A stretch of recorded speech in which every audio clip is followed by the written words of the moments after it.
Welcome back to Peace, Love and Tarot. This reading is for Capricorn, Sun, Moon or Rising. And Capricorn, this is your weekly intuitive tarot reading for March 23rd to the 29th. This week we have the Awakening Oracle card, we have the Star, the Six of Cups, the Eight of Swords, Lovers, Five of Cups and the Fool. So we have three major arcana here, Capricorn, half the spread. Major arcana are our big themes in life, our karmic contracts, our life lessons. So it's really significant. Usually the more major arcana, the more significant the event is that you're moving through. So, we have the star energy here, some healing, recalibrating, maybe after a tower moment for some of you. And then we have the fresh full, energy, that new beginning. I feel like the Fool is that awakening. It's awakening to the fact that it's time to take a leap of faith and step out on a new path now and trust in that journey. Some of you might have gone through quite a frequency shift after whatever it is that you're healing from here. There is a reminder in this reading to release the past, though. The past, when we lament it, when we stay in that energy, it can keep us stuck, it can keep us bound, it can keep us overanalyzing all those things. It is now time for you, Capricorn, to be open to receive the universal gifts, to receive, joy, love, harmony, should that come in for you. We're going from a Five of Cups to a Six of Cups in this reading, if we can, obviously release what keeps us bound. So before we go to the tarot, I'm just going to read out that oracle card for you.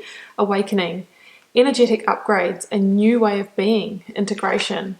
You're going through a period of awakening. Things are changing within you and at many levels.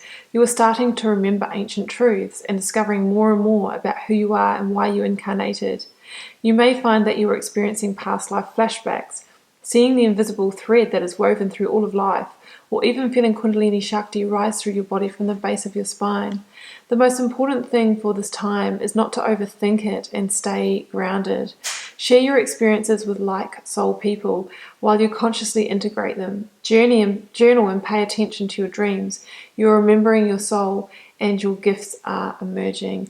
Yeah, so some of you are going through an awakening. It might be a spiritual awakening, or it could just be a deepening in the sense of self, or being able to tune into your own internal wisdom again and really hear those messages and kind of get back into the dance of life as well.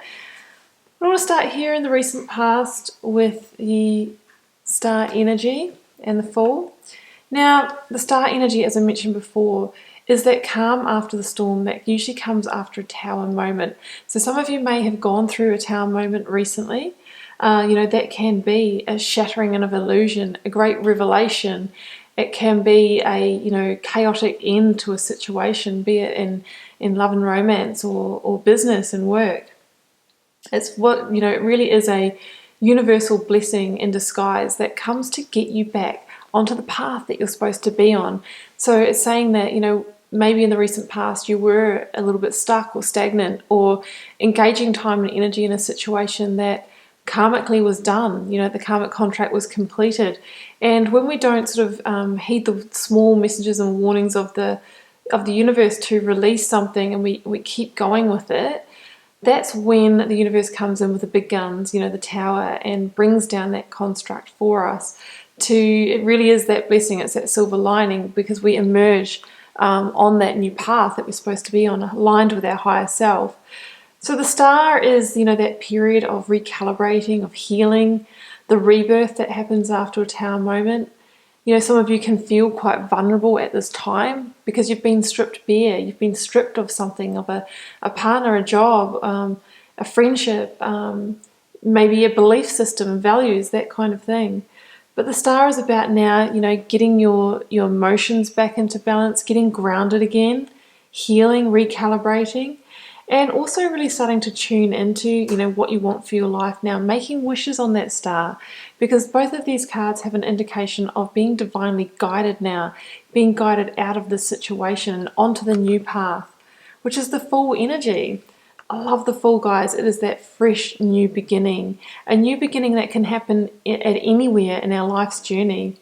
Now, the Fool is an awakening, awakening to the fact that it's time to take that leap of faith, to have hope and faith and trust in the universe and trust in the new path that is emerging for you now.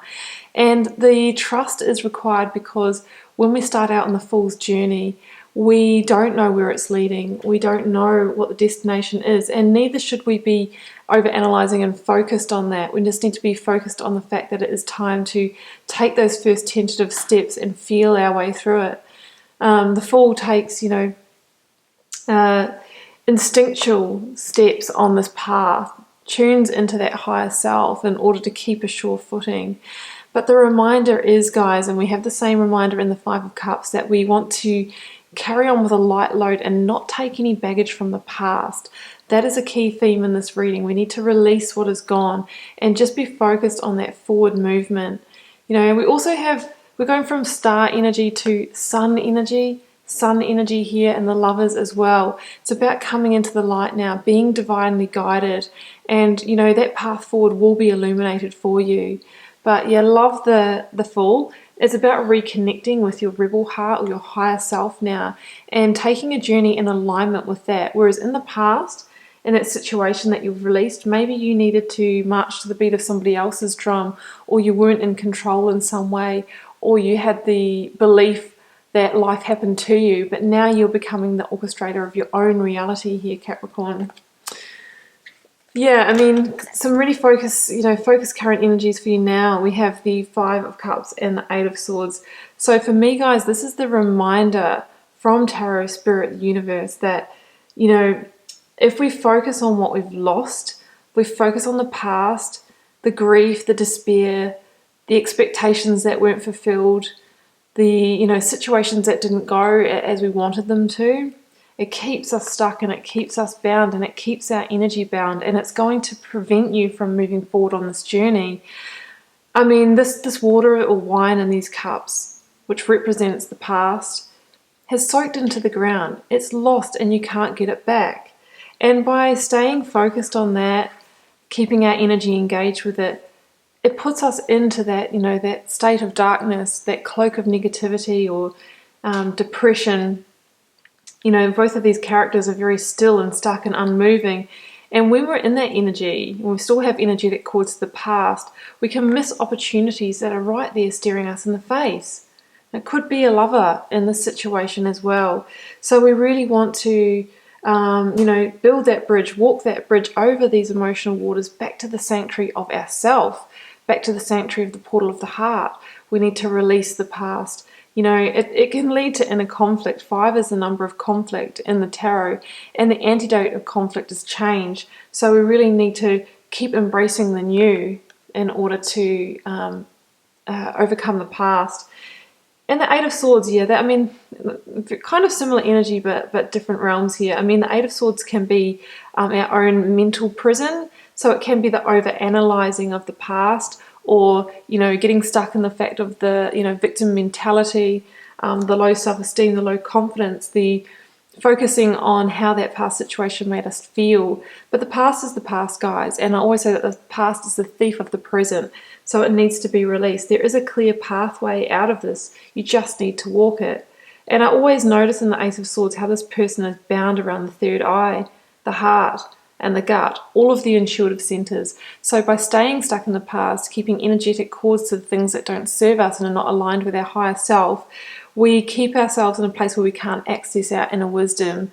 And that is, what the Fool needs to make this instinctual journey. So time to let it go, not overanalyze it, not think about it. Maybe do some cord cutting meditations. You can probably find them on YouTube. It's a big theme of release. Let go. Because when you cut the energetic cords or release yourself from past situations, we create space and we shift our vibration. We have an energetic upgrade. And when we're in that, that's when we begin to see the new opportunities that are waiting. We begin to magnetize them to us. These opportunities were already waiting for you, but now we see you in a position where you're open to receive. Look at this, double sixes, guys. The Lovers and the Six of Cups. So for me, this is about healing. It's about joy, growth, love, harmony. And yeah, this absolutely could be a sense of love, guys. It can be self-love, it can be family love or deep friendship, but it also can be romantic love as well. The Six of Cups is about being open to receive now, and the potential for a partner or person to open your life into your life, with a offer that is deeply emotionally fulfilling for you, that has the ability to, we see these just kind of potential cups here, and now we see them blooming and overflowing and expanding and being abundant. So whatever, whoever comes in, it could go the distance here, because we have that with the Lovers card as well. The Lovers traditionally was a card of decisions, big decisions, matters of the heart. Some of you might need to make a big decision around love or around a heartfelt matter. But in this card, I'm actually seeing the Lovers in more the new contemporary meaning of some kind of partnership, some kind of divine union that might be coming in for you, that is deeply fulfilling on an emotional level. So absolutely could be love. And that is where this new journey, Capricorn, is leading. You just need to walk it and keep in tune with those intuitive centers and keep on releasing the past and remembering that past, is the thief of the present, and be open to receive. Okay, Capricorn, I'm going to leave it there. I hope you enjoyed the reading. Do keep in mind it's a general reading, so it won't be for every one of you guys. Feel free to leave me a comment, because I always love to know, how it's playing out and who it resonates for. And I'll see you back here next week for another reading.